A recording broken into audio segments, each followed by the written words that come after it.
Rina adalah seorang wanita muda yang baru saja menikah dengan suaminya, Dimas.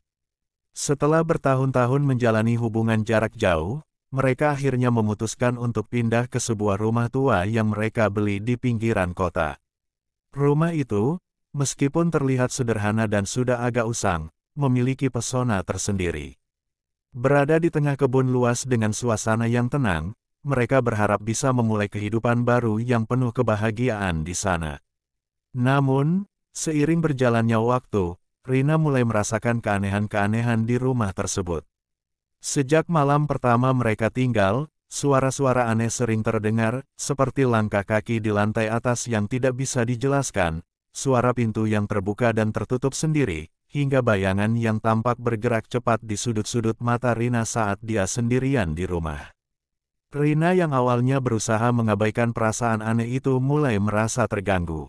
Dia pun mencoba berbicara dengan Dimas, tetapi suaminya selalu memberikan alasan logis. Pasti hanya angin atau suara rumah yang sudah tua, kata Dimas dengan senyum menenangkan. Rina pun mulai merasa ragu dan bertanya-tanya apakah itu hanya kekhawatirannya yang berlebihan, ataukah ada sesuatu yang lebih gelap yang menyelimuti rumah tersebut.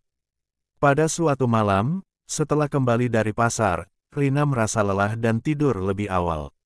Saat tengah malam, ia terbangun oleh suara jeritan yang terdengar begitu jelas, datang dari arah ruang bawah tanah. Awalnya, dia mencoba mengabaikannya, menganggap itu hanya mimpi buruk, tetapi suara itu begitu nyata dan mengganggu. Dengan hati yang berdebar-debar, Rina memutuskan untuk memeriksa sumber suara tersebut. Namun, ketika dia membuka pintu menuju ruang bawah tanah, dia menemukan bahwa pintu itu terkunci rapat. Keesokan harinya, Rina mengajak Dimas untuk memeriksa bagian bawah tanah rumah. Mereka menemukan sebuah ruangan tersembunyi yang terletak di balik dinding batu yang sudah retak. Di dalam ruangan itu, terdapat tumpukan barang-barang lama, termasuk foto-foto keluarga sebelumnya yang pernah tinggal di rumah tersebut. Namun, ada satu foto yang menarik perhatian Rina, sebuah foto hitam putih yang menunjukkan seorang wanita muda, dengan mata yang tampak penuh kesedihan. Wanita itu tampaknya sangat mirip dengan Rina, hanya saja ekspresi wajahnya tampak penuh penderitaan. Ketika Rina memegang foto itu, dia merasa ada suatu ikatan yang tak terjelaskan antara dirinya dan wanita itu. Penasaran dengan penemuan tersebut, Rina memutuskan untuk menggali lebih dalam tentang sejarah rumah itu. Dia mengunjungi arsip kota dan menemukan informasi yang mengejutkan. Rumah itu dulunya milik keluarga Suryani, seorang wanita muda yang dibuang oleh keluarganya setelah hamil di luar nikah. Karena pengucilan dan penghinaan yang diterimanya, Suryani memilih untuk tinggal sendirian di rumah tersebut, jauh dari perhatian masyarakat. Rumah itu menjadi saksi penderitaannya hingga akhirnya, Suryani meninggal secara tragis di ruang bawah tanah tersebut, dalam keadaan sangat menyedihkan dan terlantar. Rina yang mulai merasakan keanehan-keanehan lebih intens, merasa semakin terhubung dengan Suryani.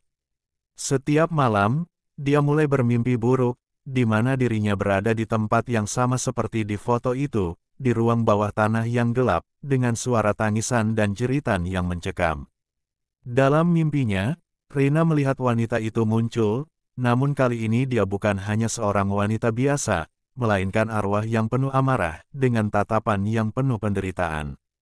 Arwah tersebut menatap Rina seolah meminta balas dendam. Pada suatu malam, Rina terbangun di tengah malam, hanya untuk menemukan dirinya berdiri di depan ruang bawah tanah, tanpa tahu bagaimana ia bisa sampai di sana. Tubuhnya kedinginan dan gemetar, dan tiba-tiba, suara tangisan halus terdengar dari balik pintu yang tertutup rapat. Rina merasa tubuhnya kaku dan seakan terikat oleh sesuatu yang tak terlihat. Di saat yang sama, arwah wanita itu muncul dalam bayangannya, membisikkan kata-kata penuh amarah, "Kamu harus membayar." Rina merasa bahwa kejadian-kejadian aneh ini bukan hanya kebetulan. Ada hubungan kuat antara dirinya dan arwah Suryani, yang sepertinya ingin mengungkapkan sesuatu padanya. Pagi harinya, dia kembali menceritakan semua kejadian tersebut kepada Dimas. Namun, Dimas yang awalnya tampak tenang dan tidak terlalu khawatir, akhirnya mengungkapkan rahasia yang selama ini dia simpan. Dimas ternyata adalah keturunan dari keluarga yang dulu membuang Suryani. Rumah yang mereka tinggali adalah tempat Suryani diperlakukan sangat kejam oleh nenek moyang Dimas. Dimas merasa sangat bersalah dan cemas, karena ia menyadari bahwa karma dari tindakan keluarganya telah kembali dan menghantui mereka. Meskipun dia tidak bisa mengubah apa yang telah terjadi di masa lalu, dia bertekad untuk membantu Rina keluar dari teror ini.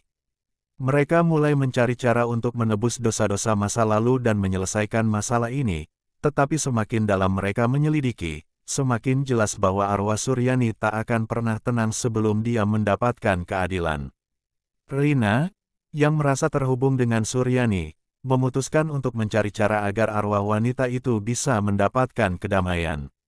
Mereka mencari seorang paranormal yang dikenal dengan kemampuannya untuk berkomunikasi dengan dunia arwah.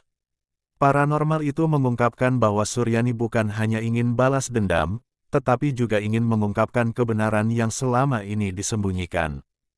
Hanya dengan memberikan pengampunan dan penebusan, arwah Suryani bisa tenang.